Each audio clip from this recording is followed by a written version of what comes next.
Welcome to the Crossing the Line podcast. I'm your host, Joelle Casteix.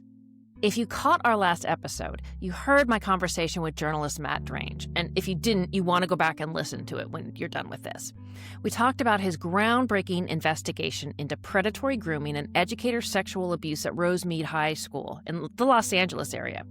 And it started with Eric Burgess, the man who had been his journalism teacher and mentor years earlier. But he exposed a lot more than Burgess. He exposed numerous abusers, a web of misconduct, tons of cover-up, and way too many enablers. But he also gave generations, and I'm not joking here, generations of survivors a voice to tell their accounts and make sure that what happened to them doesn't happen to another student at Rosemead. Today, I have one of those students. Kristy Rowe is a survivor from Rosemead, and she's a fighter, and I'm so honored to have her here today. But I'll let her tell her story. Welcome to the podcast, Kristy. Thank you, Joelle, for having me. I really appreciate it. Our conversation, when we were talking the other day, you opened it by telling me all I owe anyone is the truth. And that's such an amazing statement, especially for a survivor, considering most are too scared or ashamed to speak their truth. So tell me and the listeners your account of high school and what brought you to going public with your abuse. I think being presented with the opportunity, certainly. I mean, I'm still living locally. I still live in Rosemead. And I'm still affiliated with the high school to some degree. I've coached there in recent years. And so I've never lost touch with what happens. You know, the Rosemead's a small town, and gossip is something that fuels, everybody that lives here. So if something's going on, I mean, and of course, as soon as that article was going to be released, by Matt, that's definitely what brought up, I think, all the memories and all the realizations. And I think that was something that I also had struggled with, seeing myself as a victim or a survivor. It was an experience, I know, albeit a very unique experience, to have a sexual relationship with a teacher while you're in high school. I didn't so much see myself as a victim initially. It wasn't until I heard more stories and other stories and current stories. Um, and that definitely inspired me, because it reading about it in its totality is like, wow, we have a really huge problem here. Um, and instead of perpetuating that problem, being a part of the solution is really, really important to me. And just speaking about it that one time with Matt in an article was just the beginning, I think. Well, I know. And so I had no problem sharing what my experience was. Again, if I don't tell the entire truth, then how is anybody ever going to benefit from it? The idea is to make this stop, to stop this perpetual cycle of abuse that has been occurring at our high school. And I know it's not just our high school, it's a nationwide issue. So yeah, that kind of just opened up the door for me, was to be given that opportunity to speak with Matt and to be featured in the article. And I did it in the most honest way I could. I allowed him to use my name from the beginning. I have nothing to be ashamed of. I'm not going to hide and I guess continue being a victim by shielding my identity and not telling the full truth. So can you tell us, as much as you're comfortable with, about your story and what happened to you? Yes. So being that it is over 20 years ago, there are some fuzzy details. But initially, the teacher that I had the experience with, he was a computer science teacher, not one that I ever was enrolled in. It was just, he was very popular amongst students, male and female, but primarily female. Everybody spent a lot of their free time in his classroom. They would have lunch in his classroom. They would go to their classroom during their teaching assistant periods, which essentially can be a free period. So I was very aware of who he was. my opinion of him then was he was very good looking. He was younger, on the younger side. I want to say he was approximately mid to late 20s when he was a teacher while I was a junior, senior in high school, which was in 1998 and 99. Fairly young, to a degree for us then. T- He was just a really happy guy. Like I said, did not have him as a teacher, but I would walk by his classroom repeatedly and say, "Hey, how's it going?" And he'd give a smile and a wave and really friendly. It just happened to be, I believe it was the end of the school year for my junior year. And I was getting ready to, begin summer going into my senior year. And I had walked by his classroom in the afternoon, kind of after hours. And I just decided that I was going to pop in and actually have like a full conversation with him for our first time. And so I went in there and we just started talking, and I felt very comfortable opening up to him about my personal life. I'm sure I was probably crying about some boy or something trivial, and we just got along very nicely.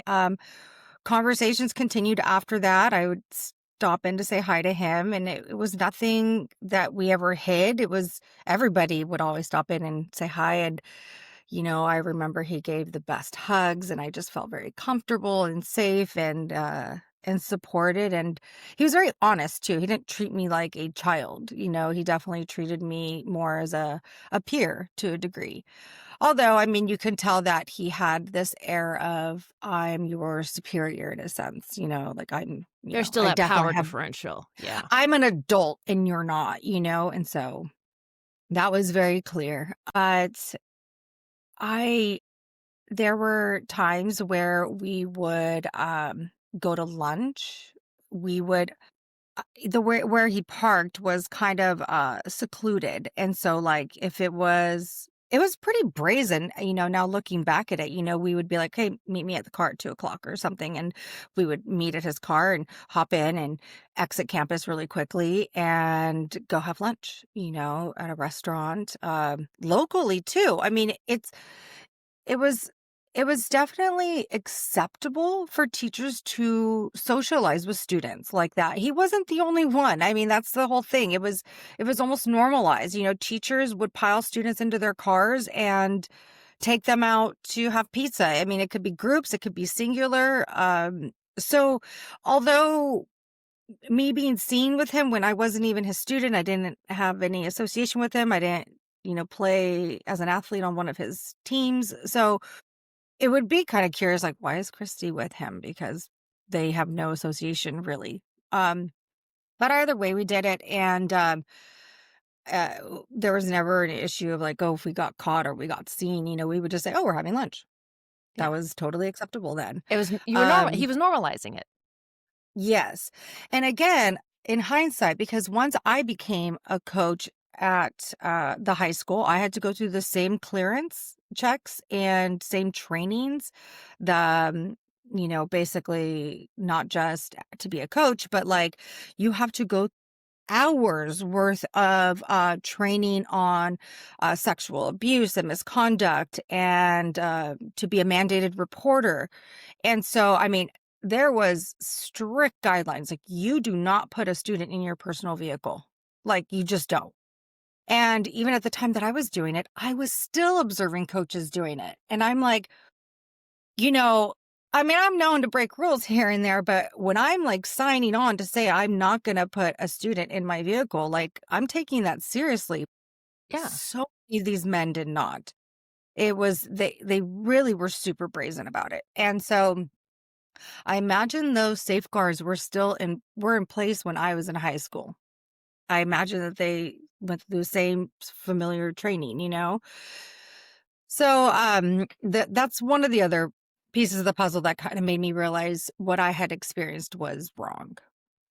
Um and the things that led up to it. But fast forward, so there was just a few situations where, like I said, we went to lunch and hung out. And then it was in the summer between my junior and senior year. I was definitely living it up and having a good time. And we had each other's phone numbers. We had pagers back then. We didn't Oh, have yeah. cell. Yeah, we had landlines. And so we had landlines and pagers. And so he would page me or I would page him. And then the invite to come over to his home happened. And I was, of course I want to hang out with this older man. And, there had been nothing, sexual or intimate up until this point. No kissing, no holding hands, no snuggling for long periods. I mean, besides a hug, and hanging out and having conversation, nothing inappropriate, had really happened. And so I think there was an is like an assumption that going over to his home meant that something was going to occur. And so On his part.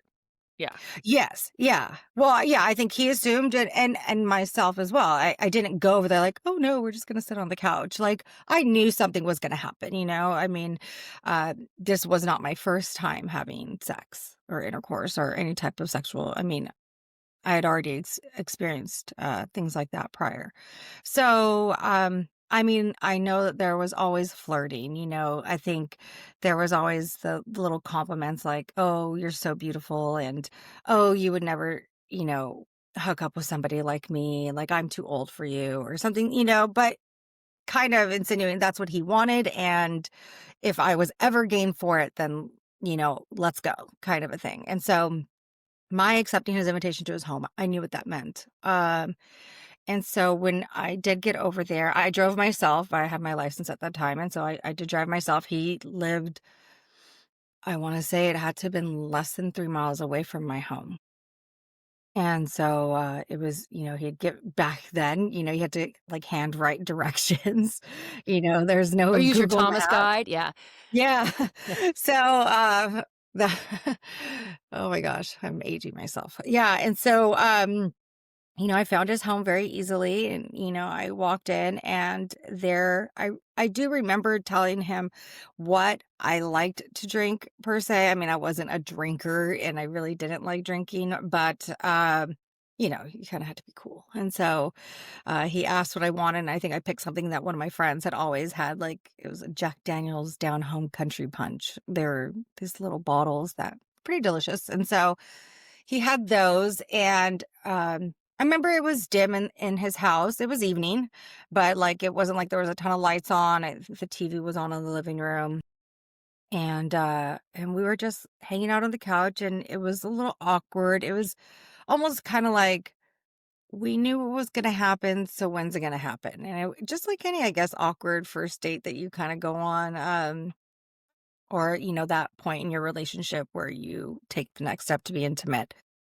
And so he asked, "Oh, do you wanna go lay down in my room?" And I was like, "Yeah, sure." And I remember it was a hot summer night, and I I can see it so vividly still that I walked into I remember the layout of his house, and I remember walking into his room, and he had a wall unit air conditioning, and it was so ice cold in the room. It felt so good, and his bed was really high, like, you could tell it's like a queen pillow top, bed, and it had this beautiful white crisp down comforter, and when you wrap yourself in one of those, it's so cold. It feels like you're in a cloud, like you're in the sky, and I remember just feeling like, "Oh, this is nice. Like, is this what an adult relationship is like?" Like this, I up until then, I'm dating little high school boys that, don't have their own homes and nice bedding, and air conditioning in their room. So, it was, it was very welcomed at that point. And, you know, we ended up having intercourse, as well as, did other things. And it was very consensual as underage sex can be. It was consensual. Okay, it's I well, was and only that's a tricky one because first of all, legally you can't give consent yes. and at that age. And secondly, I see it more as compliance, and we'll get into that later. I drove myself to the house. I wasn't forced to drink. I wasn't, roofied or, whatnot. I walked myself to the bedroom. I didn't feel pressured. I felt like I wanted to do this. I had that nervousness, like I said, like a first date, but um in my mind it's what I wanted and I was enjoying it. And so yeah, so we went through the motions. You know, I didn't stay long. It wasn't because he asked me to leave or anything like that. He was, still very kind and sweet. Nothing had changed. And, to be blatantly honest, I wasn't impressed with, the experience. And so it was something I never desired to do again. So it was a one and done type of a situation. And after that, our relationship of friendliness did not change. We were still very friendly. It the door was always open. He would say, "Hey, if you ever want to come hang out again, let me know." And but there was no pressure that he wasn't mean to me because I didn't say yes again. Um, and we maintained a very friendly relationship until just a few years ago, until right before the article was released. And I haven't spoken to him since the article was released, but I saw him right before the article released, and it was like nothing had changed. And, you know, having children of my own now, I have a 23-year-old son, and who also went to Rosemead High School, and now I have a 10-year-old daughter. And when I say things would happen if I ever found out my daughter had this sort of a relationship in this exact scenario, that, heads would roll. There's the rage I feel even thinking of her possibly being put in that situation. I don't know what I would do. And that to me really solidifies like what happened to me was wrong. You know, all the little details that led up to that situation, we can talk about, but the bottom line is, even if I had thrown myself at him and begged him to please let me come over, and I did not by any means, but had I even done that, this is a person that was in a position that could have guided me in a whole different way, that should have contacted my mother. Like, just so I think Kristy wants to engage in an inappropriate relationship. I think there's just so many other options he should have taken, than to, and it, like I said, it wasn't like I did that.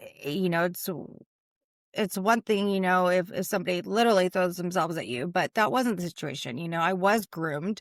Um, and, from this experience of meeting with Matt and other victims, I've heard other stories specifically with the same predator.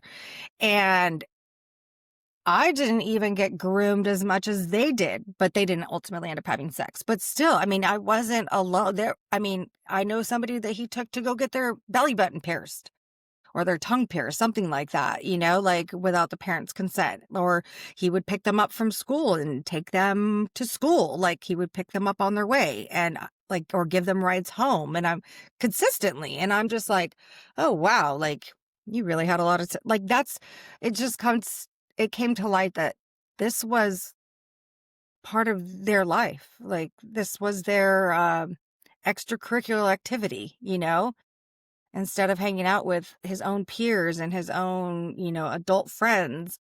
This is what he spent his time doing, hanging out with young girls and taking and pushing the limits, taking advantage, not having to force anybody to do anything because, he did it with so many different girls, like, whoever took took a shot, and he wasn't going to get mad about it if it didn't work out in his favor because there's going to be another one.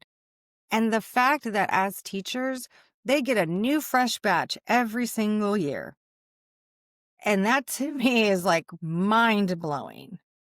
And, just kind of touching light on Eric Burgess. The journalism teacher at Rosemead High Yes, School.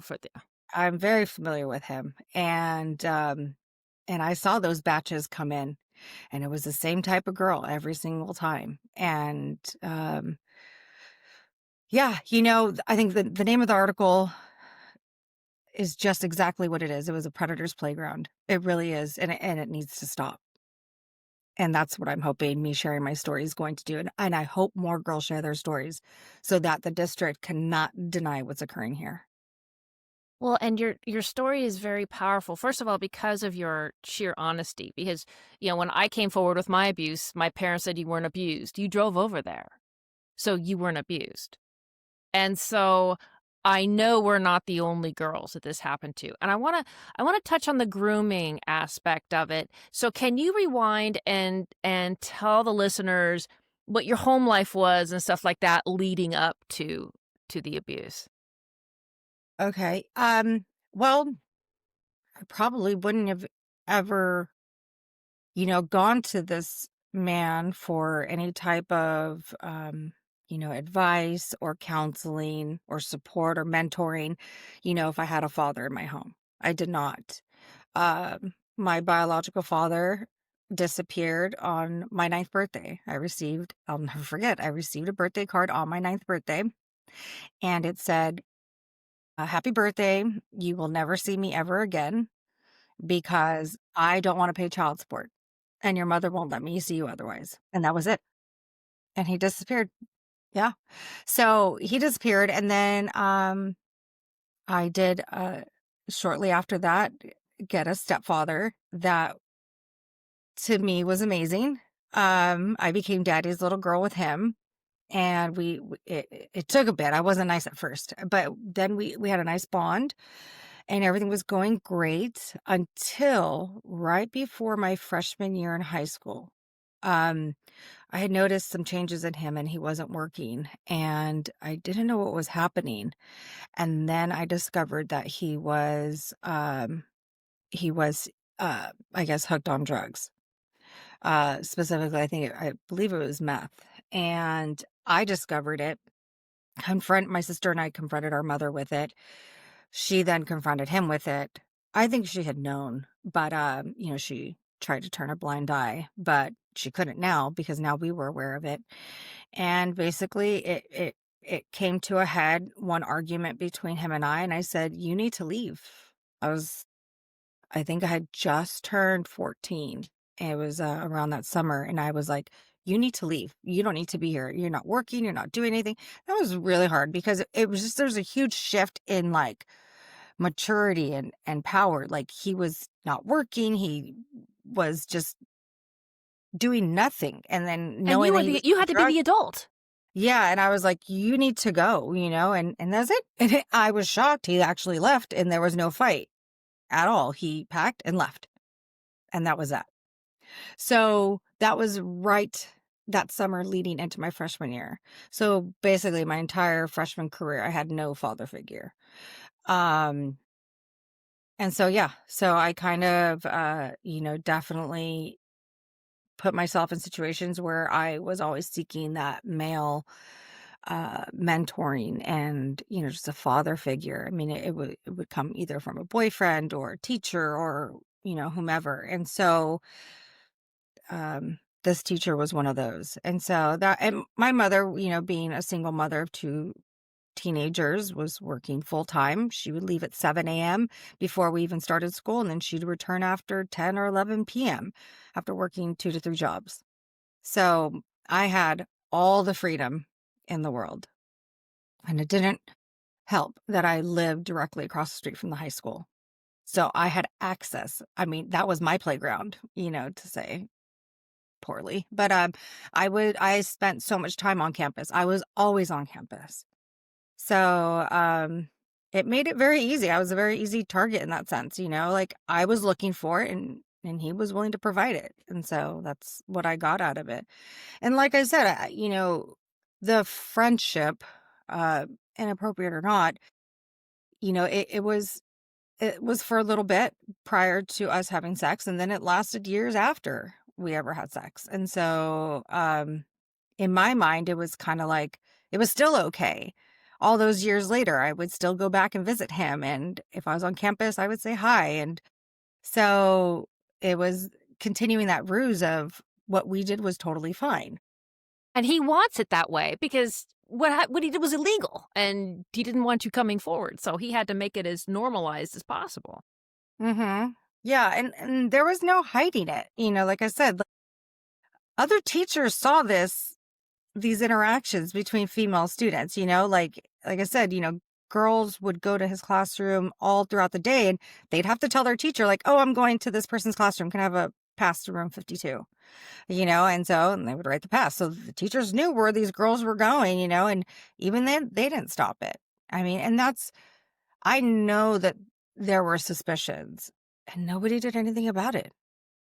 And I don't know Well, I why. mean, going back to Eric Burgess, I mean, right around that time, they were throwing a baby shower for the student he ended up marrying. So, I mean, there were no boundaries anywhere. Now, Mm-mm. correct me if I'm wrong. Did the man who abused you end up marrying a student as well? Yes, he did. It's my understanding that they didn't have a relationship while she was a student, but she had a younger sister who was also at the high school around the same time I was, and so he maintained a relationship like the same type of friendship that I had, and I wasn't the only person that ever went back to campus to like say hi to their teachers. It was a very welcomed, activity. Like alumni would always come back and say hi to their teachers. And so I think they maintained that type of a friendship. And then ultimately he pursued her. He really wanted to marry her. I mean, she is a really good person. And so, I mean, he definitely got very lucky marrying somebody like that. So I what mean, her and I happened to couldn't have him? been any more different in that sense, like of our upbringing. Like she had a solid upbringing. She came from a good family, and so yeah. He ultimately picked somebody who was a really good choice. So what happened to him when the article came out? Okay, so at this point, a little bit a backstory between, let's say, what happened between him and I and the article was he there was a full investigation into him. Um, he had been put on leave for paid administrative leave for at least a year or more, while they served search warrants on his home, his computers, his classroom, everything. The sheriff's department combed through everything and found nothing. So ultimately, he was reinstated after a year or two, and he went back to Rosemead. And then from there, I understand. I don't know if there was more rumblings or more accusations, but then he ended up getting moved over to Arroyo, which is an activity that we've now learned to say called pass the That's in trash. the trash. Yeah. So, okay, let's just take him out of this school that, he has a bad name at and hopefully nobody will know. I mean, thanks to social media these days, you really can't run from much. Oh, but he had moved over to Arroyo, I think, prior to social media and all that. This was, early 2000s.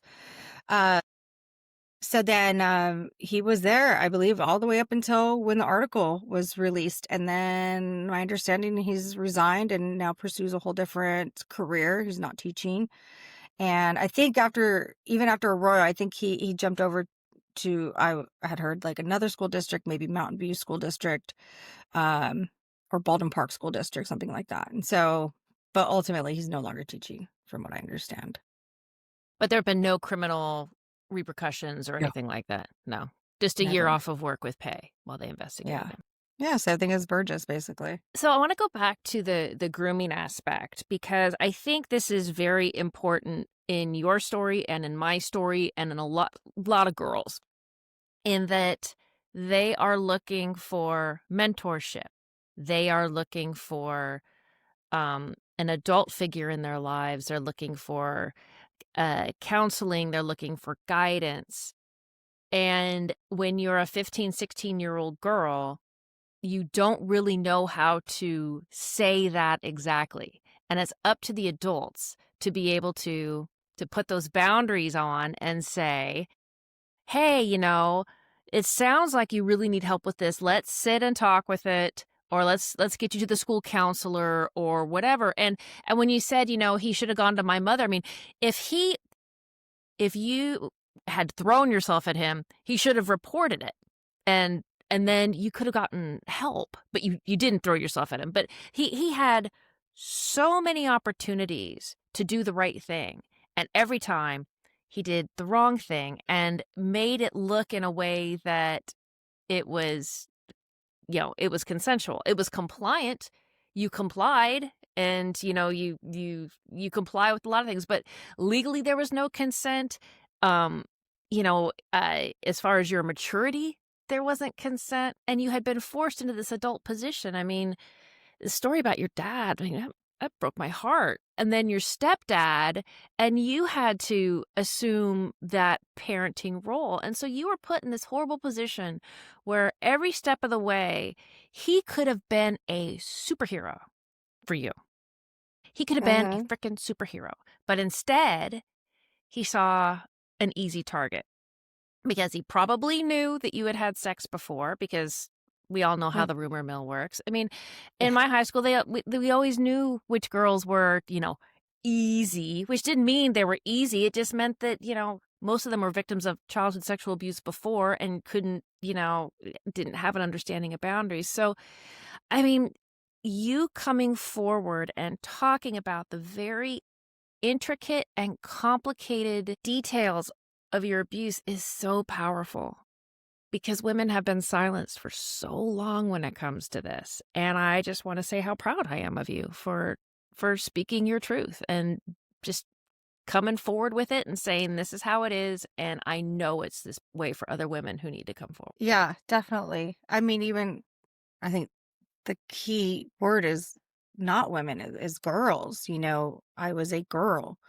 And, you know, and like you're saying, compliant versus consensual is that's it right there. It's, you don't get to say yes. Like anytime a girl can say, "Oh, but I was the one that did it, and I asked him to do that," or, "I really wanted to go." No, you don't get to say yes. Like that's why we have parents. That's why we're not adults until we're 18, and even then that's debatable. It's no, you don't get to say yes to getting in the car. You don't get to say yes to a lunch date. You don't get to say yes to hanging out in a teacher's classroom when they're not your teacher.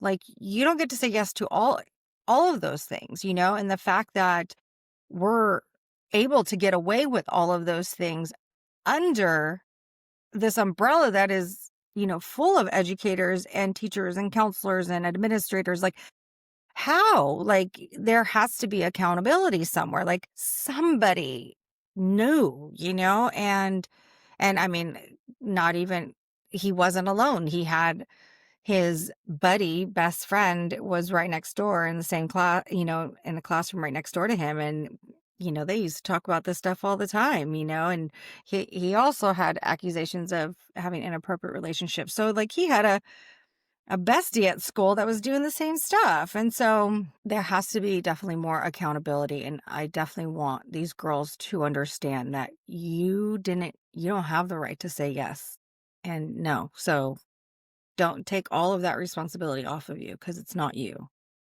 And it wasn't me. You know what I mean? I can say that because what am I going to tell my daughter when she makes mistakes and she was like, "I said yes." I was like, "Nope, you don't get to say yes. You should have asked me first. I'm the one that says yes for you, or gives you the permission to say yes." And so I would want to make sure she knew that it's not your fault.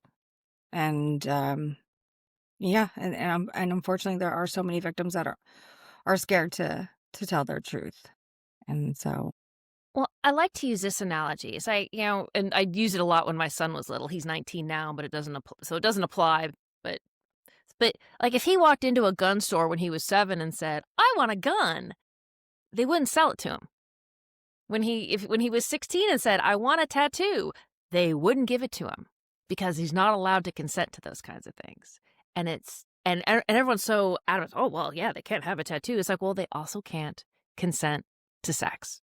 They're compliant, but they, as you said, they don't have the right to say yes. And that's where their parents, and I'm not blaming parents by any stretch, but it's like, that's where we need the strong adults in people's lives. And in a lot of the sex abuse prevention education I do, is like, we teach little kids to have a web of five people, because, that you can trust because, two of them are going to be flakes and one's not going to know what to do. But at least one of those people is going to have their head screwed on straight and be able to help you.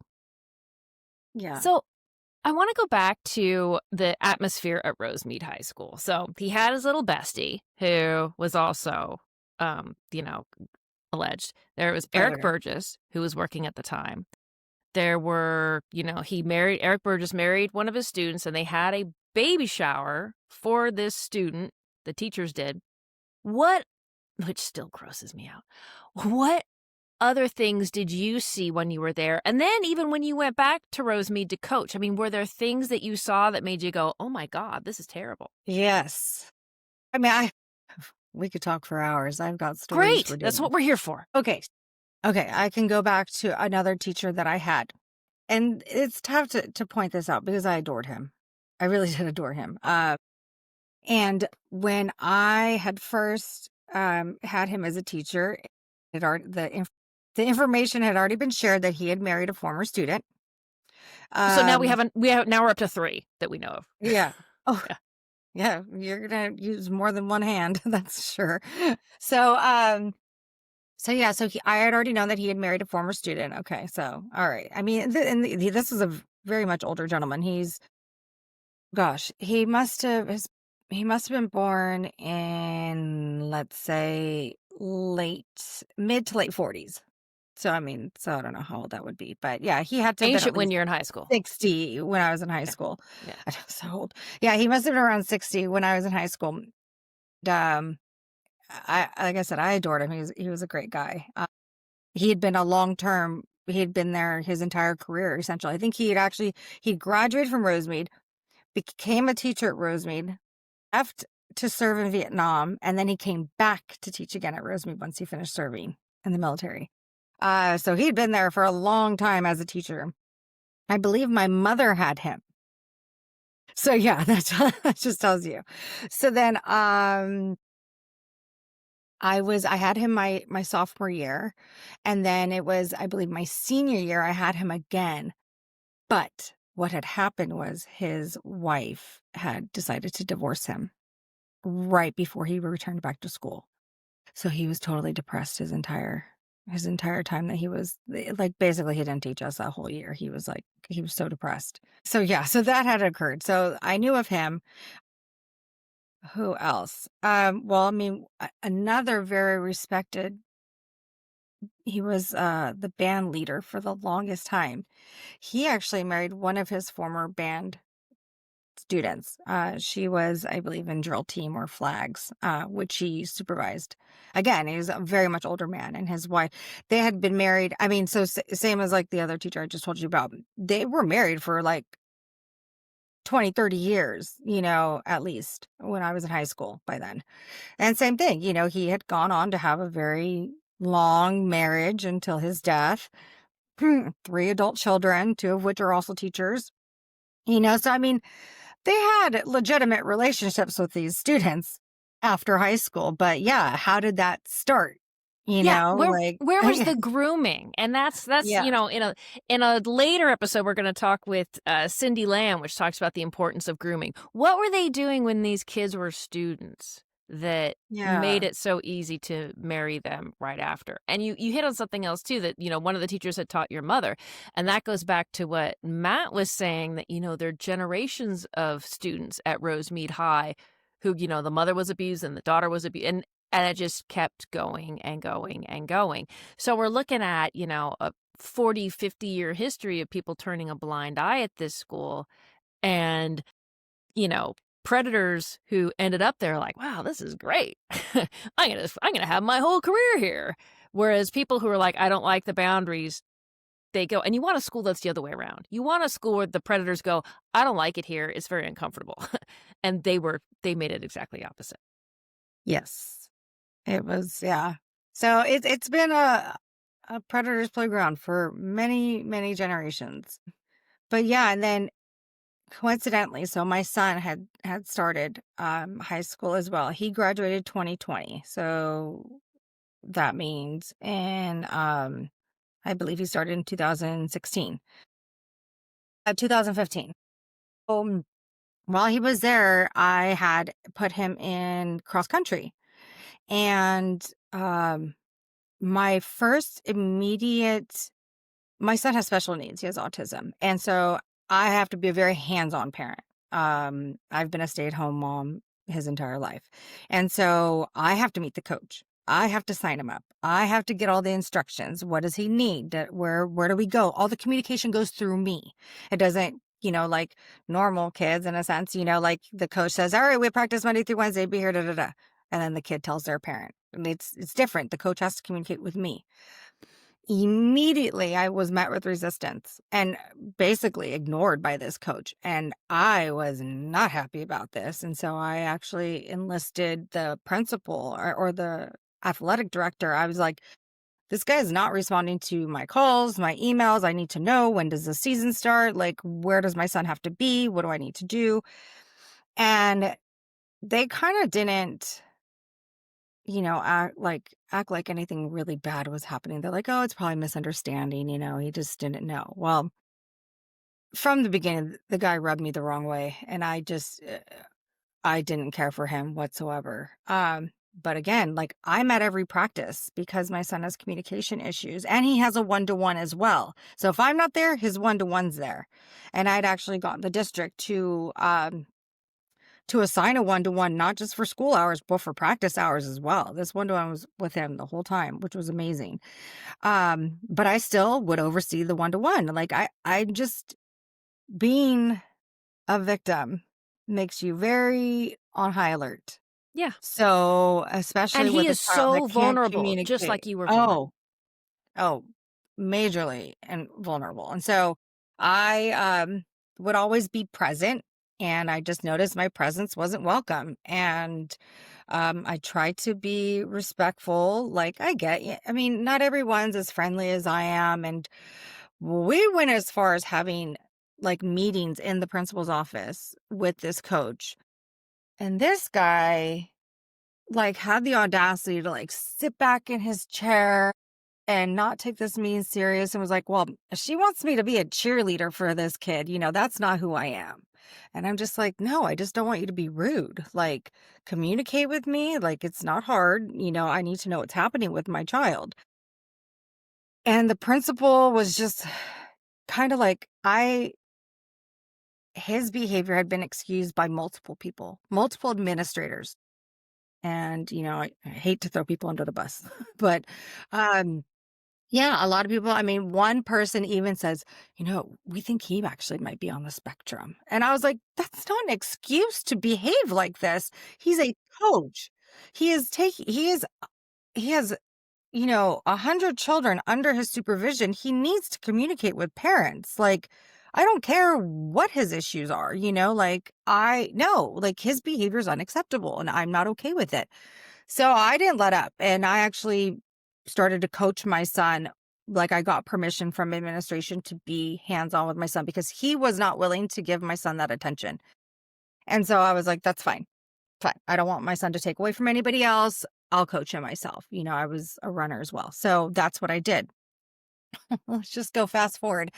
So now I believe it's my son's junior year, and all of this is going on. I mean, the meetings with the principal, and everybody knows this guy and I are oil and water, and we don't care for one another.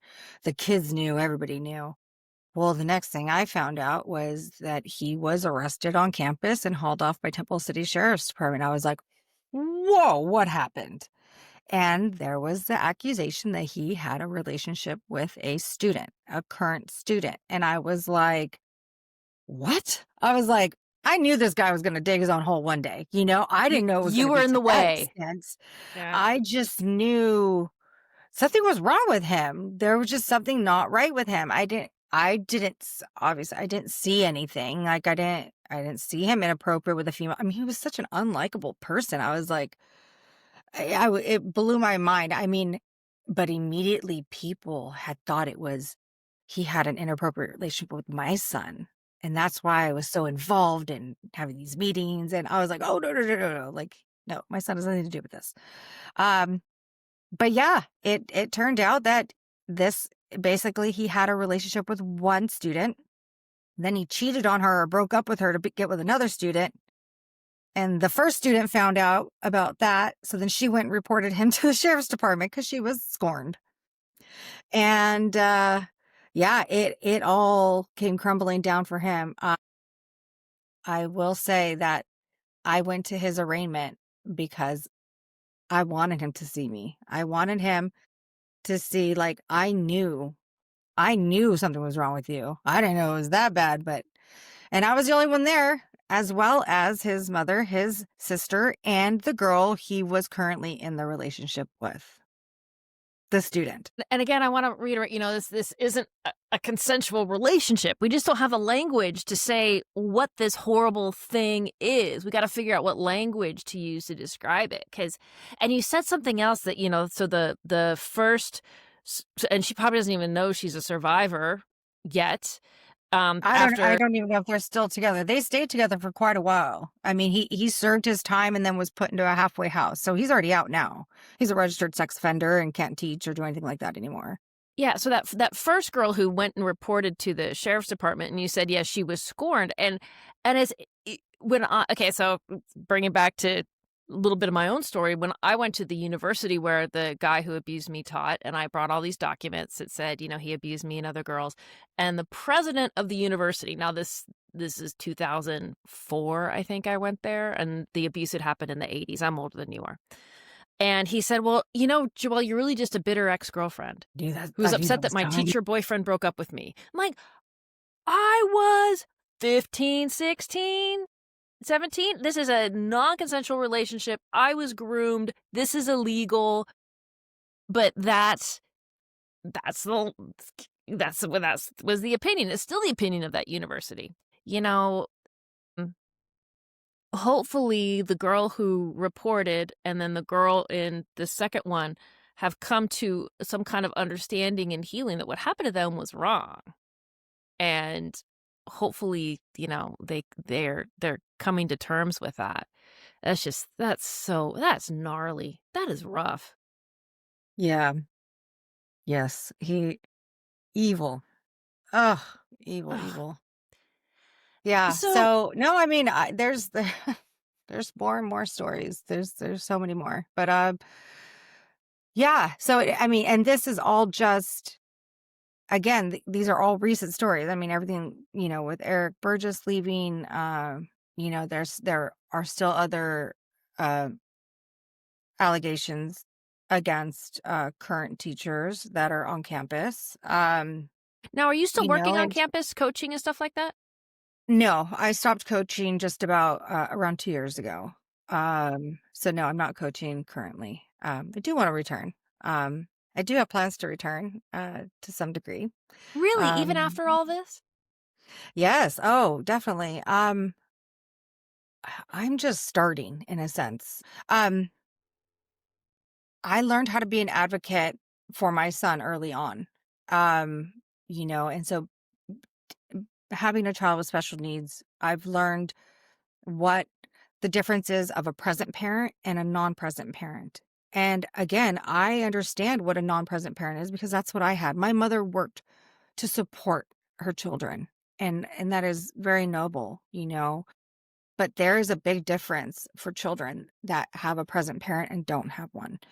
And that was one of those differences I always wanted to have. They say, when you have your kids, you always want to give them a better life than what you had, and I swear in a couple generations, we're going to have all these kings and princesses walking around because, that's how we treat our children. That's how I treat my children. They are the world to me, and there's nothing I won't do to help them. And so being present and advocating for children that don't have a parent that can be present. And I'm very, sympathetic to that. I get it. I know what it takes to raise kids. It's not easy. It takes a village for one. So no two parents should be alone, let alone one parent that's doing it on their own, whether it's a dad or a mom. And so if we could have more advocates for kids, and that's what teachers are supposed to be. That's what administrators are supposed to be, and counselors and coaches. Almost coaches More, because I mean, even, as teachers, they've got a job to do. They're there to teach your children, to, convey whatever message that they have in whatever subject that they're teaching. But coaches, you get to have these kids when they're doing something fun and they're relaxed and they're not stressed. And And they that's like why it. you They're end up there because they having. want to be. Yes. And so you get to see them more in their own element, and they're going to share with you like, oh, I'm so stressed with this, and oh, I have this at home, and da da da. So you, as a coach, you have to be very careful, like, to keep those boundaries that I am not your friend. I'm friendly with you, but I'm not your friend. I still have a responsibility to protect you. And so, you know, I love advocating for kids, whether I'm doing it at PTA or I'm on an AYSO board, for my daughter's soccer, region. Um, I do it. I volunteer constantly because I want to advocate for the kids. I love them. I love being able to give them happiness and protection, because we all need it. And I wished more people did it for me when I was younger. And so I definitely see this being a long-term career. I have intentions to run for school board. Um, I've definitely decided that I also want to start teaching, so I'll be applying for my credential shortly. I mean, all of these things are in the works as of right now. So I'm going to be more present than ever, in the next few coming years, and hopefully that's how I'll spend the rest of my career, is being It's there for them. And like I amazing. said, I still have a young one, so she's only 10. So I got a whole, lot more years to go in the public school system, which I love for her. You know what? It's That's really inspiring, because I tend to be far more cynical and bitter. Like, oh, I hate the high school and rah rah rah. And you're like showing me this, like, wait a minute, I can actually, like, well, no, I certainly can't go back there and work or advocate, because I'm sure they put a restraining order on me. But it's very inspiring, because you have taken this and turned it into, I mean, advocacy has so many different avenues, and I love the avenue that you've taken. That is Yeah, I awesome. mean, the ultimate role is to advocate for the children and to represent them in a positive way. But I'm also not unaware of what it takes as an administrator or a teacher. I have sympathies for them as well. They are tasked with a huge responsibility with very little pay. I mean, so don't get me started. I will be like, go off about how we pay professional athletes millions and millions of dollars, and then yet we have these people we entrust our children to, and they get pennies.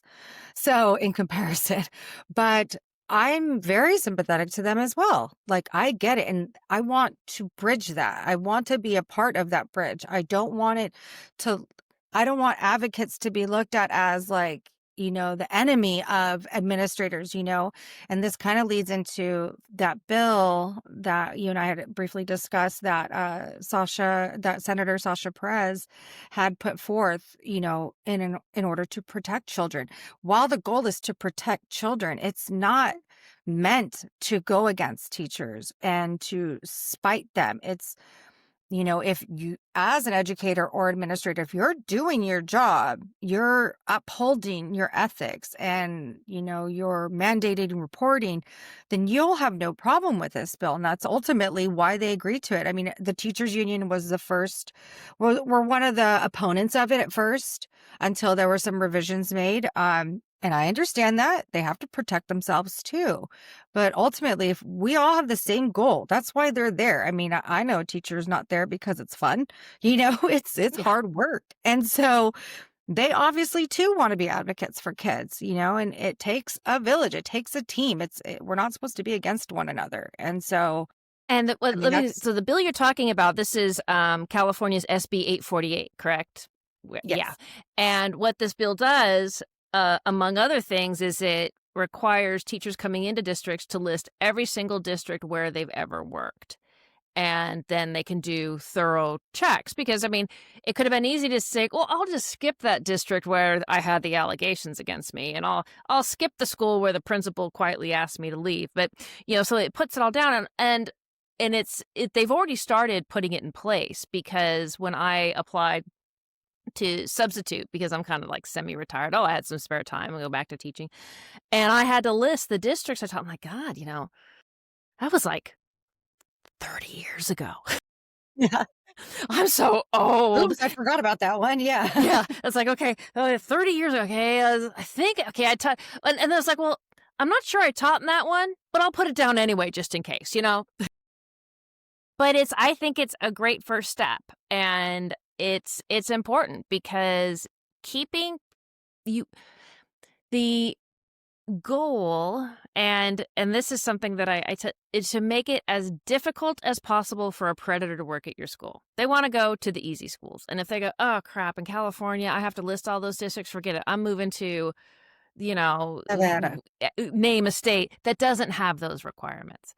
And Yes. so I think the harder we make it for predators to work in our schools, the less we can make a school like Rosemead, the better off and safer all our kids will be until we have that perfect world we've been looking for. Yes, I agree 100%. So yeah, I was 100% behind the bill. I was asked to come speak when it was in front of one of the panels, and so I did. I went and I spoke gladly. It was a wonderful experience. Um, I'm glad that others followed suit. Cindy Lamb also went up there. And so with that help, I think with every voice that got behind it, it just helped push it to the front a little bit further.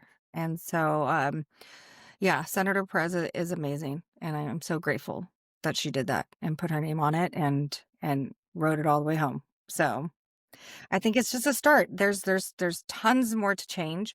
Um, and I think if we have the right people in place to help that, then I think we're going to be just fine. We'll get there. I'm very confident that we're going to get there. I'm not going to give up at all. So we're going to wrap this up, but is there anything that we've missed? Anything that you want to tell people who are listening to this? I guess I also want to make sure that if somebody was a victim, that they then start to see themselves as a survivor, and that they don't have to share their story on a grand level. They don't have to put their name out there in order to be validated. That they can listen to other people like myself and be like, you know what?